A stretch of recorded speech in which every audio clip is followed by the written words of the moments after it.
1 Reis, capítulo 17, o versículo de número 8. Quem encontrou, diga amém. Podemos ler, digam aleluia. Diz assim: então lhe veio a palavra do Senhor dizendo: dispõe-te e vai a Sarepta, que pertence a Sidom, e demora-te ali, onde ordenei a uma mulher viúva que te dê comida. Então ele se levantou e se foi a Sarepta. Chegando à porta da cidade, estava ali uma mulher viúva, apanhando lenha.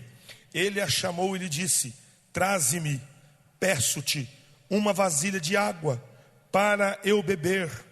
Indo ela a buscá-la, ele a chamou e lhe disse: traze-me também um bocado de pão na tua mão. Porém ela respondeu: tão certo como vive o Senhor teu Deus, nada tenho cozido. Há somente um punhado de farinha numa panela e um pouco de azeite numa botija. E vês aqui, apanhei 2 cavacos e vou preparar esse resto de comida para mim e para meu filho para o meu filho. Comê-lo-emos e morreremos. Elias lhe disse: não temas, vai e faze o que disseste, mas primeiro faze dele para mim um bolo pequeno e traze-mo aqui fora. Depois farás para ti mesma e para teu filho, porque assim diz o Senhor: a farinha da tua panela não se acabará e o azeite da botija não faltará, até ao dia em que o Senhor fizer chover sobre a terra. Ela foi e fez segundo a palavra de Elias. Assim comeram ela e a sua casa muitos dias. Da panela a farinha não se acabou, e da botija o azeite não faltou, segundo a palavra do Senhor por intermédio de Elias. Quem crê no Deus da multiplicação?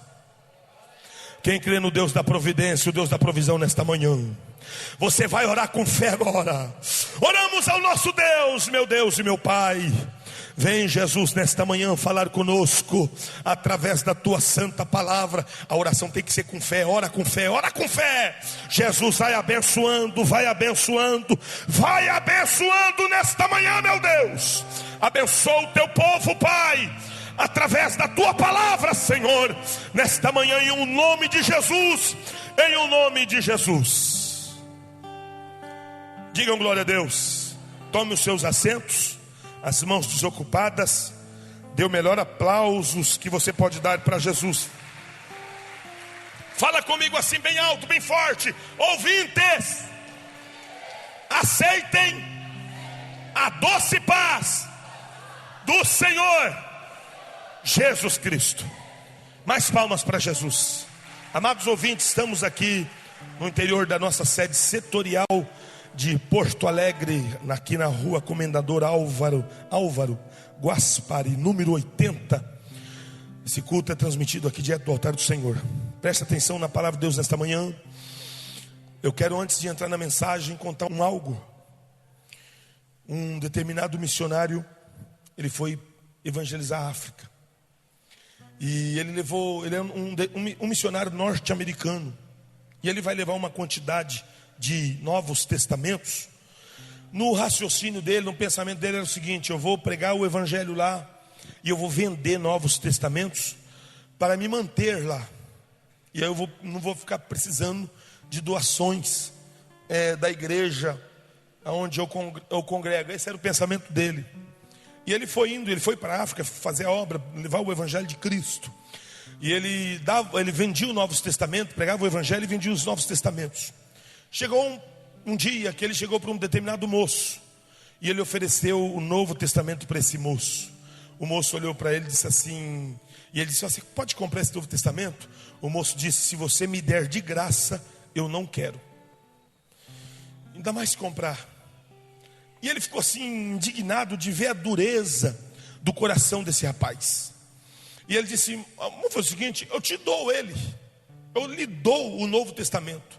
Ele disse: se você me der esse Novo Testamento, eu não quero, mas eu estou vendo que você está insistindo.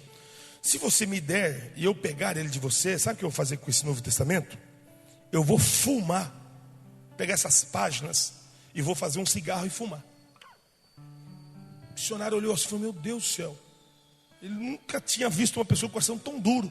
Mas brilhou algo assim dentro dele e disse: tá bom, tá bom. Só que o senhor vai me prometer, antes do senhor fumar, o senhor vai ler aquela página. Ele disse: tá bom. E foi embora. Passou mais ou menos uns 8 meses. Esse missionário estava saindo de uma reunião, de um culto. Alguém chegou para ele e disse: paz do Senhor Jesus. Ele disse: amém. Ele disse: lembra de mim? Ele disse: não lembro. Eu vou refrescar sua memória. Lembra daquele moço que o senhor queria vender um Novo Testamento e ele disse para o senhor que não queria nem de graça e o senhor insistiu? Lembro. Sou eu.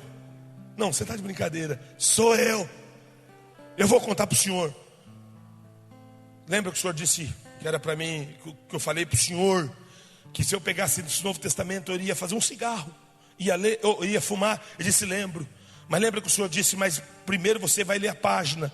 E eu fiz isso com o livro de Mateus todinho, mas eu li. Eu fiz isso com o livro de Marcos todinho, mas eu li. Eu fiz isso com o livro de Lucas todinho, mas eu li. Quando chegou em João, que eu estava bem na página que eu ia ler para depois fazer o cigarro, que eu abri a página lá no capítulo 3, que os meus olhos foram percorrendo no versículo de número 16, onde diz que Deus amou o mundo de tal maneira que deu seu único filho, para que todo aquele que nele crê não pereça, mas tenha vida eterna. Eu não resisti, aceitei Jesus. Meus amados irmãos, a palavra de Deus, ela vai dizer dela própria, lá no escritor aos Hebreus, capítulo 4, versículo de número 12: porque a palavra de Deus é viva e eficaz, mais penetrante do que a espada alguma de 2 gumes, penetra até a divisão da alma e do espírito, juntas e medulas, e é apto para discernir pensamentos e intenções do coração. Eu pergunto para você aqui nesta manhã: quem pode me responder aonde é a divisão da alma e do espírito? Você dirá para mim: pastor, eu não faço ideia, mas a palavra de Deus sabe, e ela vai lá. A palavra de Deus é a maior revelação. A palavra de Deus vai revelar o seu coração nesta manhã. A Bíblia nos mostra, agora sim eu vou entrar na mensagem. A Bíblia nos mostra que Elias era o profeta, era o tesbita. A Bíblia nos diz que Deus o chamara porque Israel estava totalmente perdido na idolatria. O povo estava desviado, distante de Deus. E a Bíblia diz que Deus vai chamar o profeta Elias. E o Senhor vai ordenar que ele vai até diante do rei Acabe, que era o rei de Israel na época. E ele vai profetizar para Acabe dizendo: assim manda dizer o Senhor Deus de Israel, perante cuja face estou, que não vai cair orvalho, não vai cair chuva, não vai cair orvalho, até segundo a minha palavra. E diz a palavra de Deus que Elias saiu da presença de Acabe, e Deus o mandara ele para um lugar chamado Querite, aonde havia um ribeiro, aonde ele poderia matar a sua sede da água daquele ribeiro, e os corvos lhe trariam pão e carne pela manhã, como pão e carne pela tarde. Meus amados irmãos, veja bem, a palavra de Deus nos mostra que Deus mandou uma seca tão terrível sobre Israel, que não caía orvalho. Sabe o que é isso? O orvalho geralmente ele começa a cair a partir das 16 horas da tarde e vai até uma certa hora da madrugada. Você pode prestar atenção, o carro, quando ele fica fora do estacionamento, ou seja, fora de uma garagem, ele está todo suado, todo molhadinho por cima. Aquilo é orvalho, e a Bíblia nos mostra que nem aquilo Deus permitiu cair cair do céu, mas todavia para Elias, porque Elias é o profeta, ele entregou a profecia, e ele estará vivendo também do juízo e da cobrança de Deus. Mas todavia para Elias, Deus preparou um ribeiro de águas fresquinhas, e também os pássaros, corvos, para trazer pão e carne, para matar a fome de Elias. Presta atenção, o corvo lá para eles equivale o urubu para nós aqui. Equivale o urubu para nós. Aí eu pergunto para você o seguinte: se o urubu trouxer para você pão e carne para você comer, dificilmente você pegaria, porque afinal de contas a gente sabe o urubu, o que é o urubu. Mas Elias, quando ele vê que o corvo vem trazendo, ele não quis saber, talvez, eu não sei se ele olhou para o pássaro, mas ele não quis saber quem era que estava trazendo. Ele só estava sabendo que ele estava vivendo o milagre de Deus. Eu vou dizer uma coisa aqui para você nesta manhã: Deus vai fazer você viver o milagre dele. Deus vai agir de uma forma tal, usar alguma coisa, eu não sei dizer aqui, mas Deus vai trabalhar ao teu favor no meio da crise, no meio da dificuldade. Deus fará alguma coisa. Fala comigo: Deus fará alguma coisa por mim no meio da minha crise. E o que acontece? A Bíblia nos diz que com o passar dos dias, aquele ribeiro se secou. Afinal de contas não havia chuva, afinal de contas não havia orvalho. Aquele ribeiro secou-se. E Deus vai dizer para o profeta: você vai agora a Sarepta, e lá eu ordenei a uma das mulheres de lá que te sustente. Lá no versículo de número 8 vai dizer, eu vou ler aqui, que foi a mensagem que nós lemos: veio a palavra do Senhor dizendo: dispõe-te, vai a Sarepta, que pertence a Sidom, e demora-te ali, onde eu ordenei a uma mulher viúva que te dê comida. Elias vai andar muito. Ele vai andar uma quilometragem boa, vai passar de 100 quilômetros de onde ele está, lá na costa, um ribeiro, era um riachozinho que desaguava no Rio Jordão. Ele vai sair de lá, ele vai caminhar, atravessar praticamente quase todo Israel de leste a oeste e subir sentido norte, porque Tiro e Sidom hoje seria lá no sul do Líbano, na divisa entre Israel e o Líbano. Ele vai subir para chegar a esse local. Veja bem, quando ele chega na entrada de Sarepta, eu acho interessante o seguinte: Sarepta quer dizer cadinho, ou seja, um lugar de fundição. Elias vai chegar em Sarepta como profeta e vai sair de lá como homem de Deus. Quando ele chega até Sarepta, ele vai deparar com uma mulher na entrada da cidade, com gravetos nas mãos. Ela pegou alguns gravetos e está nas mãos. E Elias vai chegar para ela e vai dizer: tenho sede, a senhora poderia me dar um pouco de água? Ela disse para ele: espera aí, eu vou buscar. Naquilo que ela foi, que ela saiu, deve ter dado alguns passos, Elias disse novamente: traz um bolo para mim, um pão. Traz um pão. Ele pediu água, ela estava indo, ele chamou ela. Eu estou usando essa expressão, pode ser que ele usou de outro jeito: minha senhora, por favor, só me traz um pão. Aí ela voltou, ela disse aqui, o profeta, está vendo?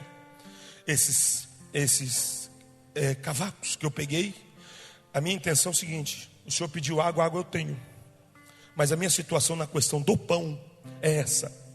Eu estou aqui com esse cavaco, eu tenho um restinho de óleo em uma botija, eu tenho um resto também de farinha em uma panela. A minha intenção é fazer um misturado com esses cavacos, fazer um fogo, preparar isso. Nós vamos preparar um bolo, só eu e meu filho. Eu sou uma mulher viúva e só vive eu e meu filho. Eu vou preparar um bolo, eu e ele vamos comer, e depois que acabar nós vamos aguardar a morte. Ela está querendo dizer, em outras palavras, tudo que eu tenho é isso, acabou isso aqui, não tem mais nada, ou seja, eu estou perdida, eu estou vivendo uma situação de calamidade, se eu posso dizer pública, eu estou vivendo uma situação miserável.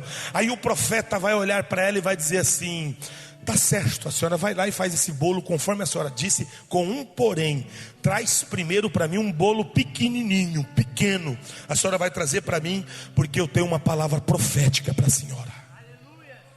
Assim manda dizer o Senhor para a senhora: a farinha da sua panela não vai se acabar, o azeite da sua botija não vai faltar, enquanto Deus não mandar chuva do céu, enquanto a senhora não ver precipitação de água do céu, lá na casa da senhora haverá abundância de farinha, haverá abundância de óleo, porque Deus vai estar com a senhora no meio da crise.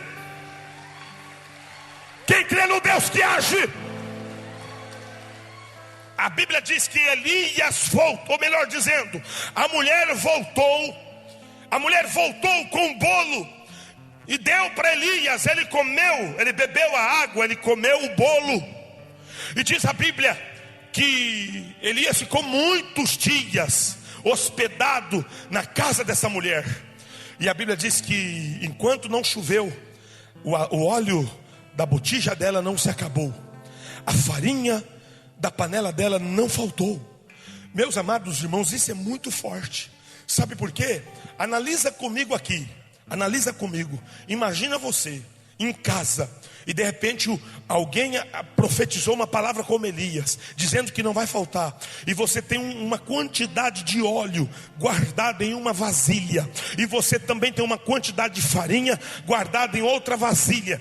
Todo dia você pega daquele óleo, você pega daquela farinha, faz um misturado, faz um bolo, come todo mundo. Aí você volta lá na vasilha que você usou o óleo, ele está do mesmo jeito que você havia mexido nele, a farinha está do mesmo jeito que você havia mexido nela. E é fato que quando nós vamos usando as coisas, nós vamos consumindo, elas vão diminuindo, elas vão desaparecendo. Mas não foi o que aconteceu na casa dessa mulher. Ela comia, Elias comia, o filho dela comia, mas não faltava farinha, não faltava óleo. Isso se chama milagre da providência de Deus.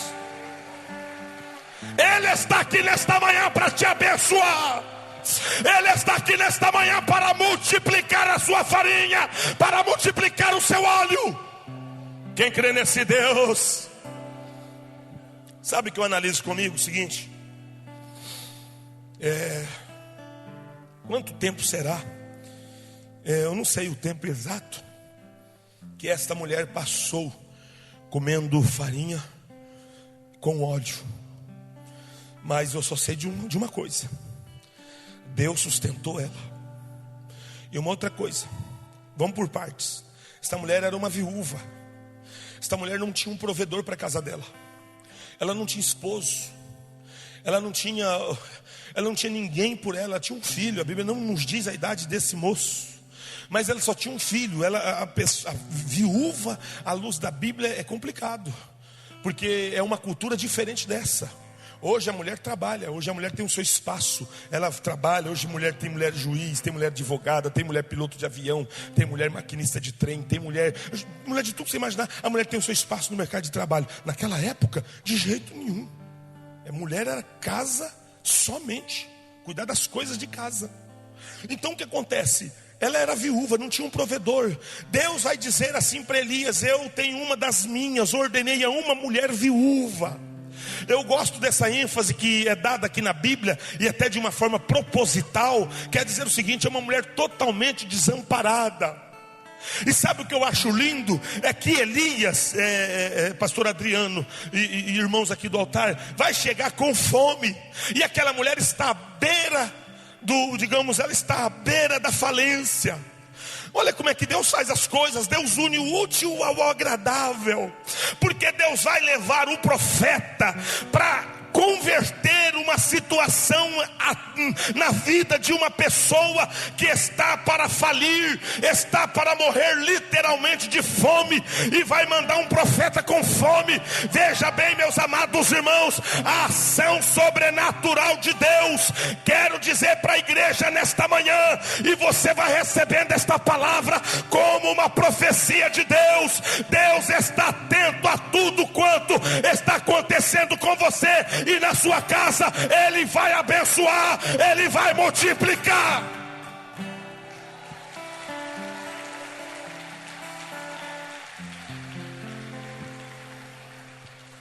O profeta matou a fome e abençoou através de uma palavra de Deus, claro. A expressão abençoar que ele usou da palavra de Deus, que Deus ordenou ele. E outra, Elias era homem de Deus. Homem de Deus na Bíblia, é claro que a gente chama os demais irmãos de homem de Deus por respeito, a gente entende, mas à luz da Bíblia são poucos, eu não sei se 7 ou 8 só, do Gênesis ao Apocalipse, que Deus vai dar o rótulo de homem de Deus. Porque homem de Deus na Bíblia é como que se Deus desse para a pessoa, só para você entender a condição de homem de Deus, é como que se Deus desse um cheque em branco assinado por ele, dizendo: gasta o quanto você puder, fica tranquilo que eu pago a conta. Elias, quando ele chega, diz: não vai chover conforme a minha palavra. Dá uma impressão até que ele está sendo soberbo, mas não, é porque ele é homem de Deus, ele tem intimidade com Deus, ele vive com Deus, ele sabe que aquilo que ele falar, Deus vai assinar embaixo. Cadê as mulheres de Deus nesta manhã? Cadê os homens de Deus aqui nesta manhã?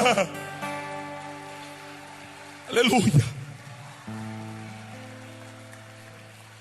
Meus amados irmãos, veja bem, eu analiso da seguinte forma: esta mulher fora abençoada por Deus através